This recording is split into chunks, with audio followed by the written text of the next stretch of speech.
प्रिय दर्शकों नमस्कार। आज हम एक ऐसी प्रेरणादायक और ज्ञानवर्धक कहानी लेकर आए हैं जो न केवल भगवान शिव की महानता को दर्शाती है बल्कि दान, धर्म और सच्ची भक्ति की महत्ता को भी उजागर करती है। मोहन नगर में एक सेठ और सेठानी रहते थे।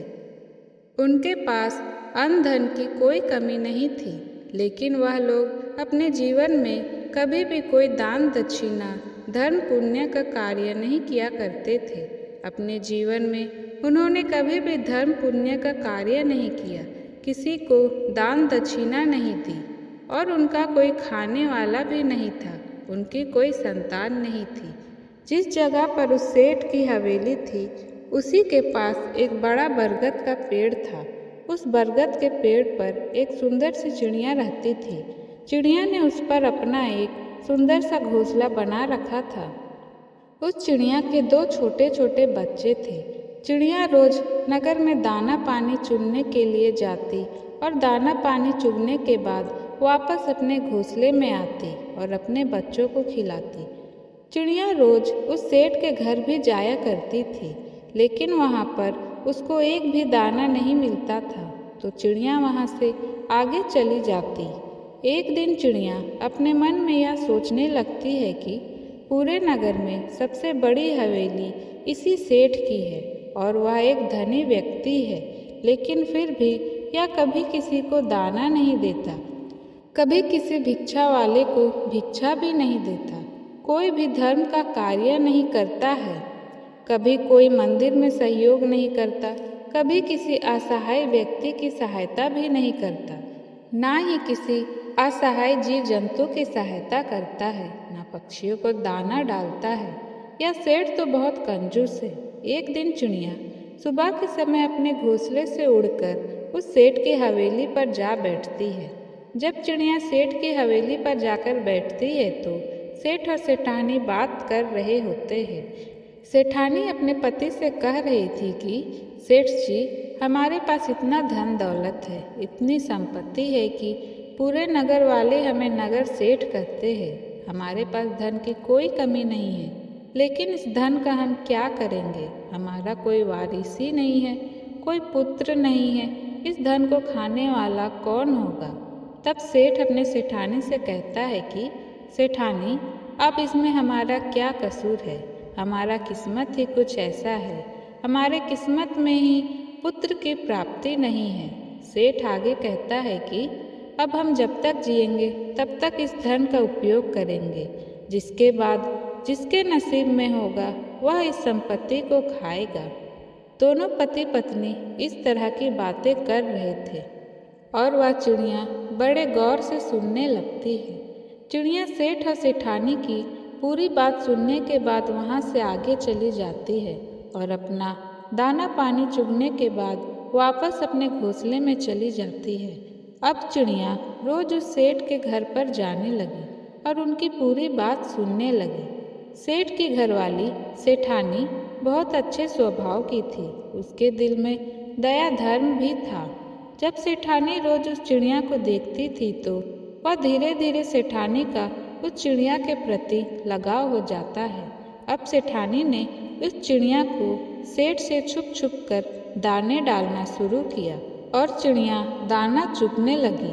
ऐसे करते करते काफ़ी दिन निकल जाते हैं। एक दिन चिड़िया अपने मन में सोचने लगती है कि सेठानी बहुत अच्छी है, वह मुझे दाने भी खिलाती है, लेकिन उनके घर में पुत्र नहीं है।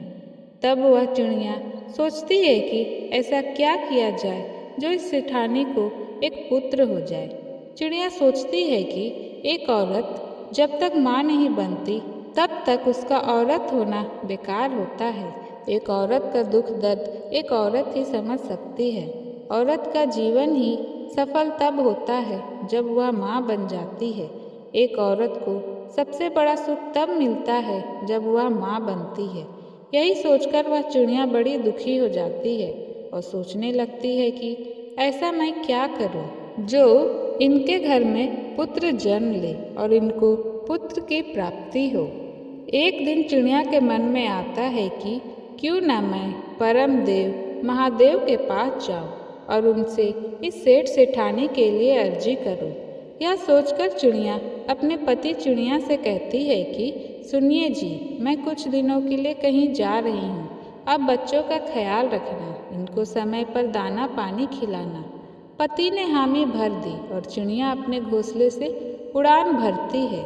चिड़िया उड़ती हुई जाती है, रात दिन उड़ती है, बड़ा परिश्रम करती है, भूखी प्यासी उड़ती रहती है और उड़ते उड़ते अंततः वह कैलाश पर्वत पर पहुंच जाती है, जहां पर महादेव और माता पार्वती रहते हैं। चिड़िया उड़ती हुई जाकर माता पार्वती के चरणों में पड़ जाती है और जैसे ही वह माता पार्वती के चरणों में पड़ती है, वह बेहोश हो जाती है। माता पार्वती चिड़िया को अपने हाथों में उठाती है और चिड़िया को होश में लाती है। वह चिड़िया से कहती है कि चिड़िया, तुम कहाँ से आई हो? हे पुत्री, तुम बहुत परेशान दिख रही हो। तब चिड़िया माँ पार्वती से कहती है कि हे माँ, मैं बहुत दुखी हूँ और बड़ी दूर से आई हूँ।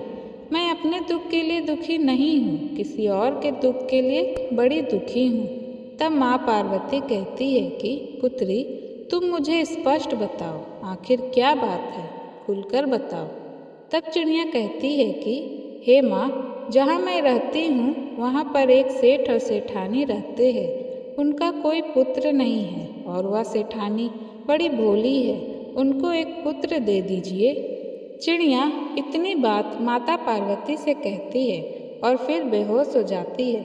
माता पार्वती फिर से उस चिड़िया को होश में लाने की कोशिश करती है। तब काफ़ी देर बाद चिड़िया फिर से होश में आती है।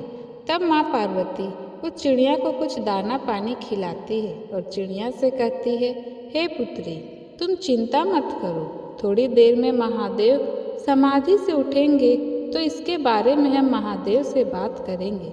फिर थोड़ी देर बाद महादेव अपने समाधि से खड़े होते हैं।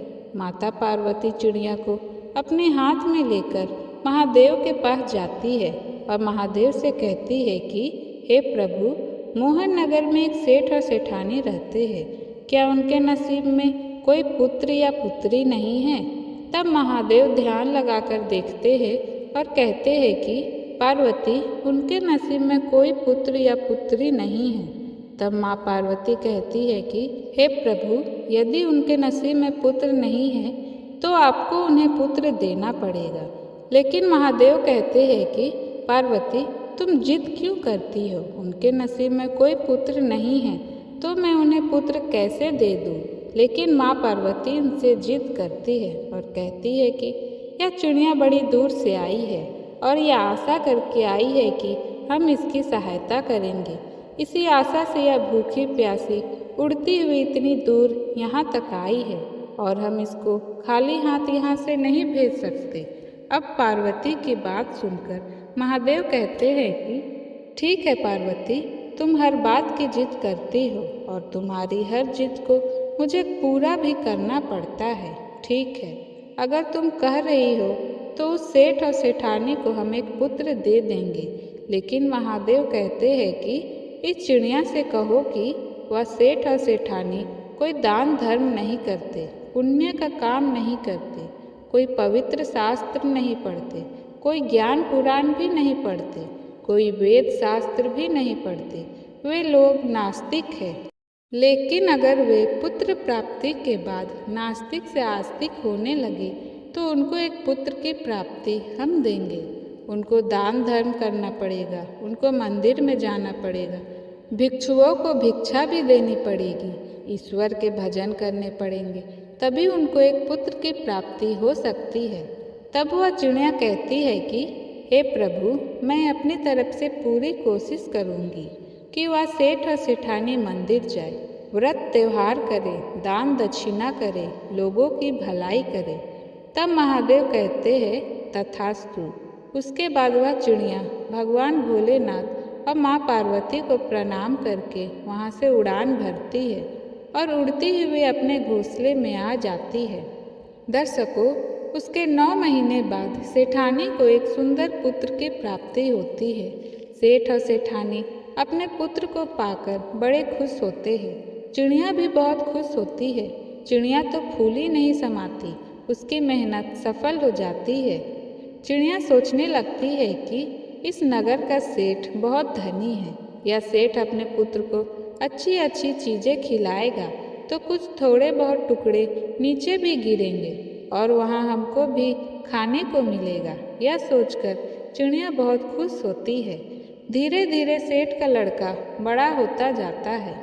एक सावन का महीना निकल जाता है, फिर दूसरे साल दूसरे सावन का महीना भी निकल जाता है, तीसरा सावन महीना भी निकल जाता है और चौथा सावन महीना आने वाला होता है तो वह चिड़िया बहुत चिंतित होती है, बड़ी दुखी होती है। चिड़िया सोचने लगती है कि सेठ का लड़का 4 साल का होने वाला है और सेठ और सेठानी अभी तक कोई दान दक्षिणा नहीं करते, कोई मंदिर भी नहीं जाता, किसी को भिक्षा भी नहीं देते, कोई भी पुण्य का काम या दोनों नहीं करते। चिड़िया यह सोचकर बहुत दुखी हो जाती है। चिड़िया सोचने लगती है कि यदि इन लोगों ने दान दक्षिणा करना शुरू नहीं किया तो इनके पुत्र की मृत्यु जल्दी हो जाएगी। यह सोचकर चिड़िया और दुखी हो जाती है, वह बड़ी चिंतित हो जाती है। चिड़िया सोचने लगती है कि मैं सेठ और सेठानी को कहूँ तो कैसे कहूँ, मेरी भाषा तो ये समझ नहीं सकते, मेरे इशारे को भी यह नहीं समझ सकते, अब मैं क्या करूँ। यही सोचकर वह चिड़िया बड़ी दुखी हो जाती है। तब तक चिड़िया के बच्चे बड़े हो चुके थे।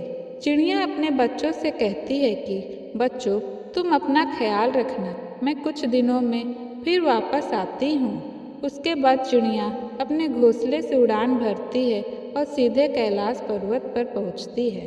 कैलाश पर्वत पर जाकर वह माता पार्वती के चरणों पर गिर पड़ती है और माता पार्वती उस चिड़िया को अपने हाथ में उठाती है और कहती है, अब क्या परेशानी है तुम्हें, तुमने जैसा कहा था वैसा तो हमने कर दिया, सेठ और सेठानी को पुत्र मिल गया, अब तुम दोबारा फिर से क्यों आई हो।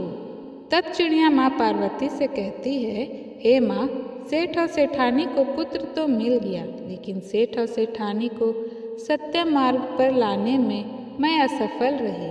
मैं उनको नास्तिक से आस्तिक नहीं बना पाई, मैं उनसे धर्म का काम नहीं करवा सकी।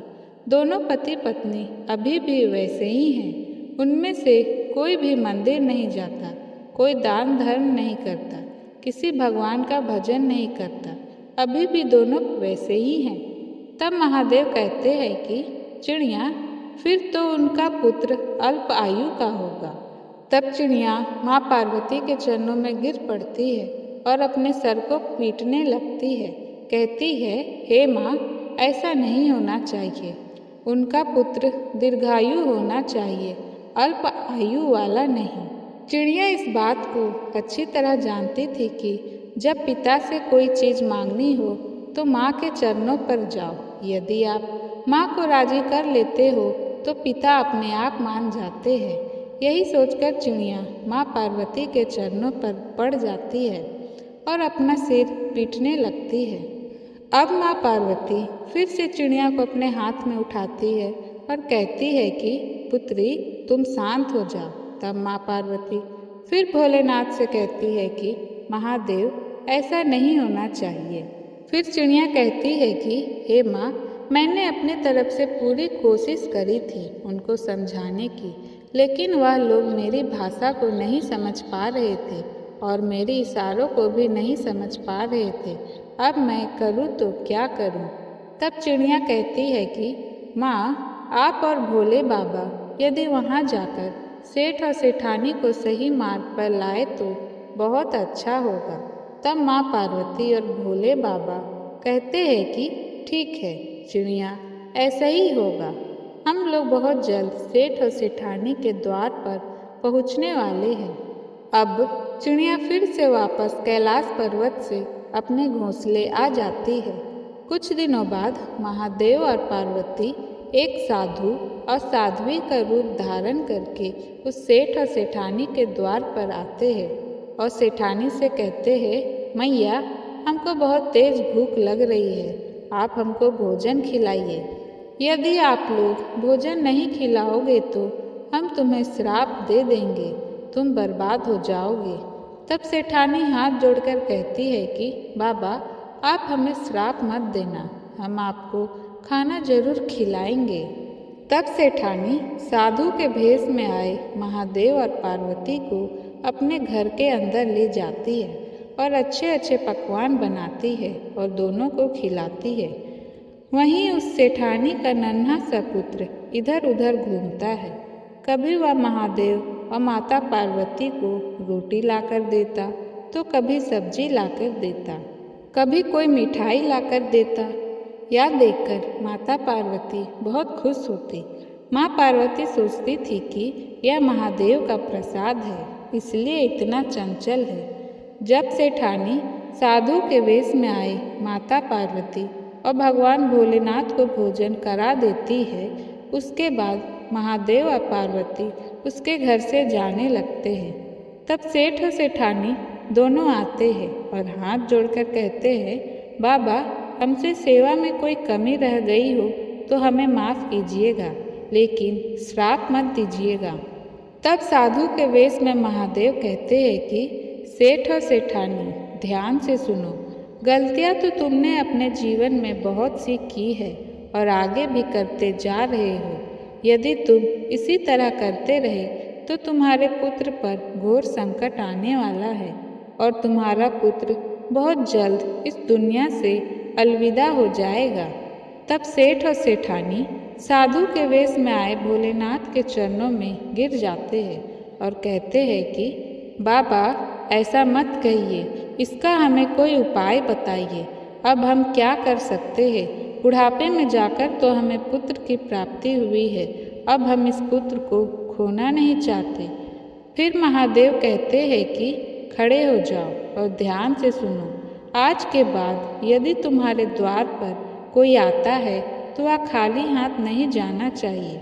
दान धर्म करो, तालाब खुदवा दो, लोगों की सहायता करो, जीव जंतुओं की सहायता करो, धर्म पुण्य करो और श्रावण मास के सोमवार के पावन दिन को व्रत करो, ईश्वर की पूजा करो, ईश्वर का भजन करो। महादेव इतनी बात कहते हैं। तब दोनों पति पत्नी हाथ जोड़कर महादेव के चरणों में गिर जाते हैं और कहते हैं कि बाबा, हम ऐसा ही करेंगे। सेठ और सेठानी से महादेव कहते हैं कि तुम्हारे घर में जो यह पुत्र खेल रहा है यह तुम्हारे कर्मों की वजह से नहीं मिला है। तुम्हारे नसीब में तो पुत्र था ही नहीं, लेकिन यह एक चिड़िया की देन है जो तुम्हारे यहाँ से उड़कर कैलाश पर्वत पहुँची थी और कैलाश पर्वत पर जाने के बाद महादेव शिव और पार्वती से विनती करके तुम्हारे लिए पुत्र मांगा है। यह उसकी विनती का फल है कि आज तुम्हारे घर में एक नन्हा सा पुत्र खेल रहा है। तब वह सेठ और सेठानी कहते हैं कि बाबा, वह कौन सी चिड़िया है? तभी वह चिड़िया वहाँ आती है और महादेव और माता पार्वती को प्रणाम करती है। प्रिय दर्शकों, यह दिन श्रावण मास के सोमवार का दिन था, जिस दिन महादेव और माता पार्वती सेठ और सेठानी के घर पहुँचे थे। इसके बाद भगवान शिव और माता पार्वती अपने असली रूप में प्रकट होते हैं और सेठ और सेठानी को आशीर्वाद देते हुए कहते हैं कि तुम्हारा पुत्र दीर्घायु हो, लेकिन यह तभी संभव होगा जब तुम अपने वचन का पालन करोगे। सेठ और सेठानी ने अपनी गलती मान ली और सच्चे मन से धर्म का पालन करना शुरू कर दिया। वे नियमित रूप से मंदिर जाते, दान पुण्य करते और समाज की सेवा में अपना समय बिताने लगे। धीरे धीरे उनके जीवन में सुख, शांति और संतोष आने लगा। चिड़िया ने यह सब देखा और उसकी खुशी का ठिकाना नहीं रहा। उसने महसूस किया कि उसकी तपस्या और भगवान शिव के आशीर्वाद ने सेठ और सेठानी के जीवन को बदल दिया। उसने अपने घोंसले में वापस लौटकर अपने बच्चों के साथ खुशी खुशी जीवन बिताया।